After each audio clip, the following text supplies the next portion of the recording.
ngDesk allows you to filter tickets that meet a certain set of conditions and save them as list layouts, making it easy for you to view a particular set of tickets at any time.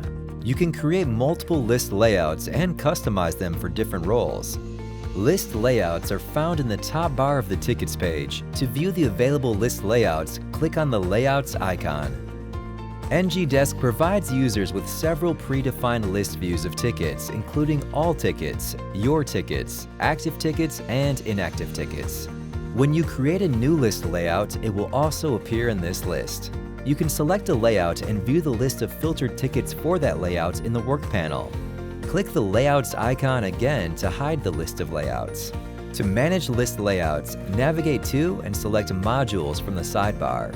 Select Tickets and then Layouts. Select Web List Layout. Here you will see a list of all pre-configured list layouts for each role. To create a new list layout, click New in the top right corner. Let's say, for example, you want to create a list layout for your agents that will display tickets that have the priority set to critical and are assigned to that agent.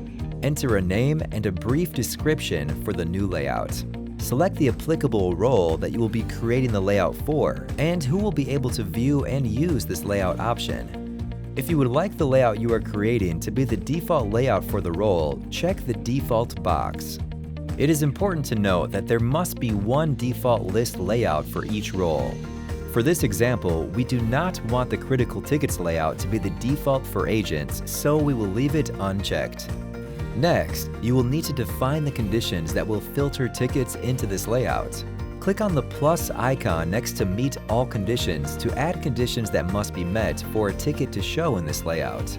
For this example, the ticket's priority must be equal to critical and the assignee must be equal to the current user. Additionally, click on the plus icon next to Meet Any Conditions to specify a list of conditions where, if any one of the conditions is met, the ticket will show in this layout.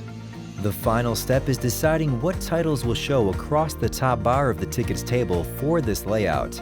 Drag and drop the items you want to show in the top bar of the tickets table from under Available to the Shown field. The items will be displayed in the tickets table in the order they appear here from left to right. You can drag and drop items to rearrange the order. Then, set the parameter by which tickets in the layout will be ordered in the Ordered By field and choose ascending or descending accordingly. When you are finished creating your list layout, click Save. Now, when an agent is viewing tickets, they can select this list layout to easily view all critical tickets that are assigned to them. If you have any questions, please contact ngDesk support.